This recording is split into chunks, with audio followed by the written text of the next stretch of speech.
I'm here in downtown Reading where the Asphalt Cowboys are hosting their annual pancake breakfast, and thousands and thousands of people are expected to come through this morning and have breakfast. And let me tell you, it is a process to feed that many people. Good morning. And that's exactly right. Today, more than 260 Dutch Bros locations in 7 different states. They're drinking coffee so they can dish out a donation for ALS this morning. Good morning, you guys. I am here in Red Bluff, and we are just days away from the biggest pro rodeo happening this weekend. Joining me this morning is Ruth. Ruth, we've got something going on here. What is happening this morning? What do we got going on? We're about to ride a bull, and you can see him warming up a rope. This is Amir Beardsley. With less than just 1 week until California's June 7th primary, Sanders staff has confirmed that the presidential candidate will be here tomorrow night at Laxon Auditorium on the Chico State campus to hold a rally. It's not about the number of followers or likes they can get, but it's about the message they're going to spread today. They're upping their social media presence, and today, Ed Nelson with the Chico Police Target Team is joining us.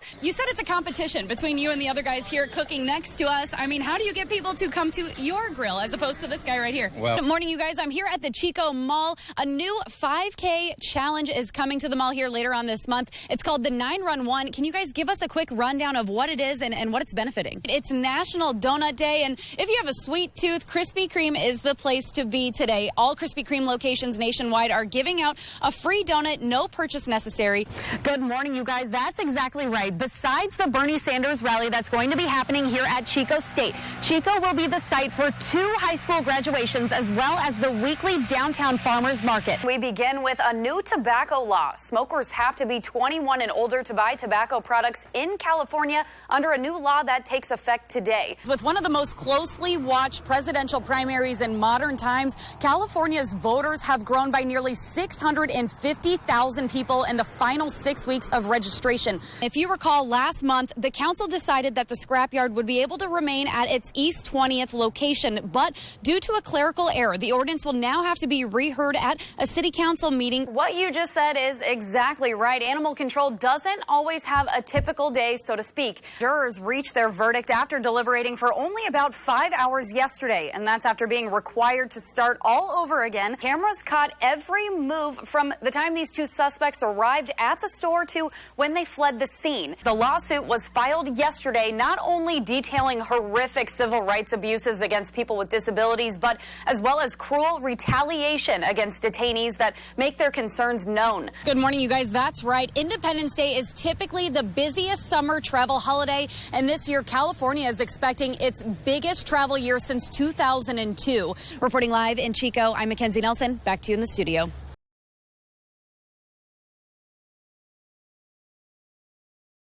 Athletic fields are undergoing some major improvements this summer in Chico and Paradise. Action News Now reporter Mackenzie Nelson joins us now with updates on some of the work. Good morning, Mackenzie. Good morning to you, Megan. Like you said, a number of Butte County gridirons are undergoing a new facelift, which means athletes will soon be able to step foot on a brand new field. Work began in May, and construction crews at Pleasant Valley High School continue to gain ground on the school's athletic field. Right now, you'll see that the drainage system has been installed, and they're pouring the rock on the top. After the rock is laid, it will be covered by a layer of sand, followed by the new synthetic turf. And as of today, the project remains on schedule. We're getting much closer.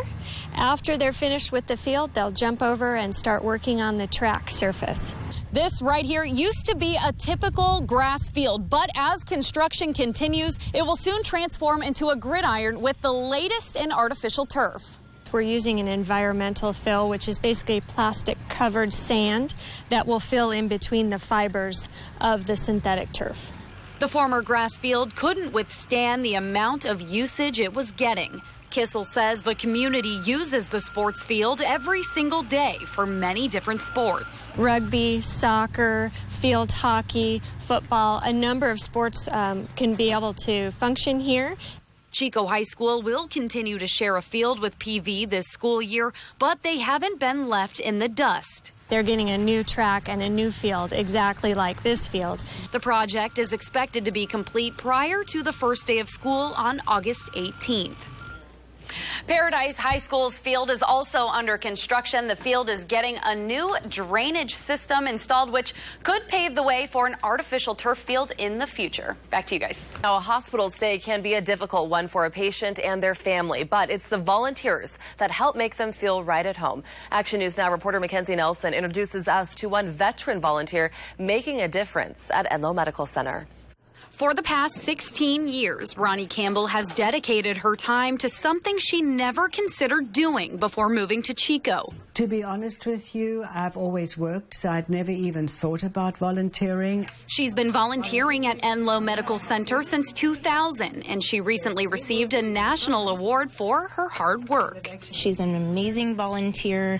She is a go-getter and is able to really get people to where they need to be and the resources they need. Ronnie was honored by Points of Light, the world's largest organization dedicated to volunteer service. Those who work alongside her say she is more than deserving. Definitely. Out of any volunteer, top of mind would be Ronnie. She is an exceptional volunteer. We are so lucky to have her here at the hospital. Over the years, Ronnie has been credited with recruiting dozens of new Enloe volunteers. She says it's her excitement that draws people in. I find out from friends what their likes are, what they're interested in, and inevitably I have a program for them at the hospital, so it really is, it's a very easy sell.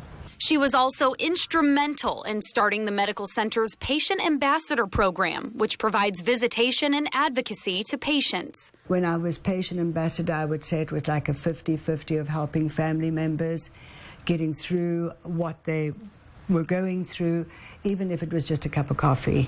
Before volunteering at Enloe, Ronnie had never worked in a hospital setting before. So after nearly 2 decades, we had to ask, what keeps her coming back? I think it's just a connection with people, whether it be family or patients, speaking to people. I think really it's just helping. I really enjoy being able to assist in any way. Making the stay at Enloe Medical Center a little easier is what makes Ronnie Campbell an award-winning volunteer.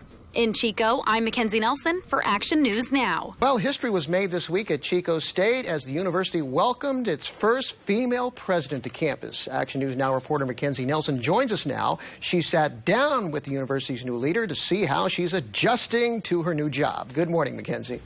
Good morning to you, Mark. That's right. Yesterday was Dr. Gail Hutchinson's second day in office, and I had the opportunity to speak with her and find out what she has in store for the future of Chico State. Take a look.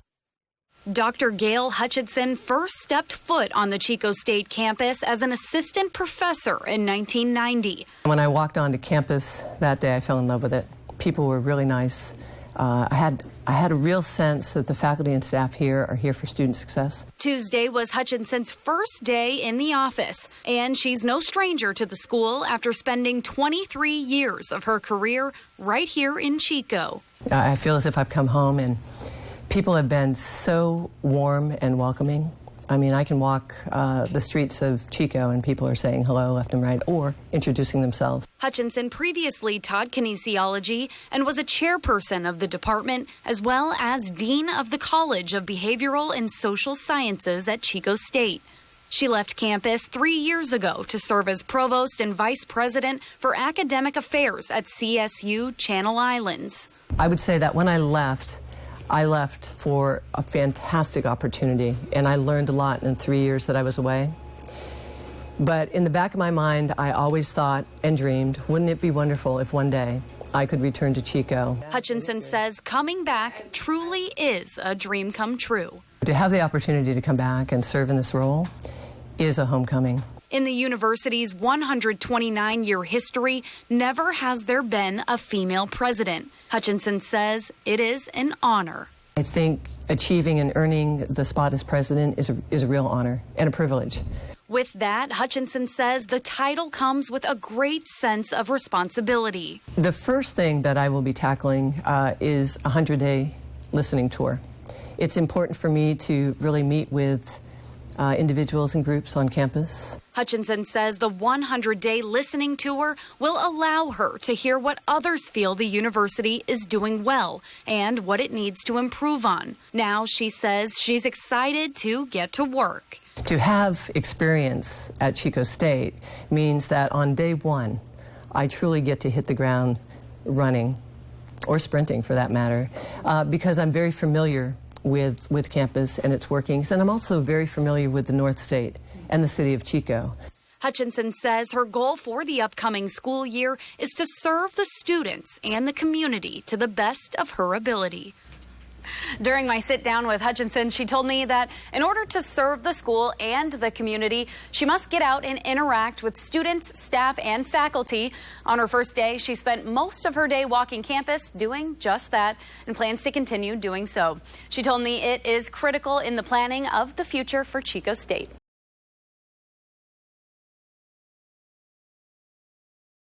We begin in Shasta County. For those of you living in Redding, be prepared to take some detours this week as road work begins on 2 major sewer projects. One of those projects will start this morning. It will span between Oakdale Lane and Springer Drive near Bob White Park. That project will not be complete until December of this year. That's right. This weekend is also supposed to have the second highest travel volume for the Memorial holiday ever.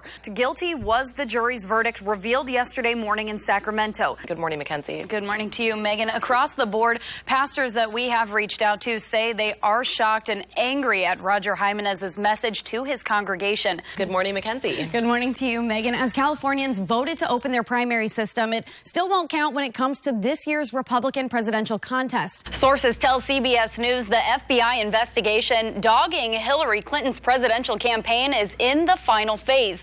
And in Kansas City, a suspect wanted for the killing of 5 people has been arrested overnight after an intense manhunt. Well, a group of Kansas City Royals fans made a life-saving catch after they found a puppy locked inside a hot car. The fans were walking through the Kauffman Stadium parking lot when they heard whimpering and found the 16-week-old pup inside the vehicle with no food or water. Let's check in with Court Clapping for details on your forecast. How's it looking, Court? Well, it looks as though the Glenn County Fairgrounds will transform into a winter wonderland for another year. Organizers held a meeting this week as the final effort to save the Avenue of Lights holiday drive-thru. A Brigham Young University sophomore claims she is being punished by her own school for reporting to police that she had been raped. Maddie Barney says the conservative Mormon-run school is now blocking her from registering for classes. Just ahead in your national news, we'll have the latest in the Hillary Clinton email investigation as the FBI says they will soon wrap up the case. Details next.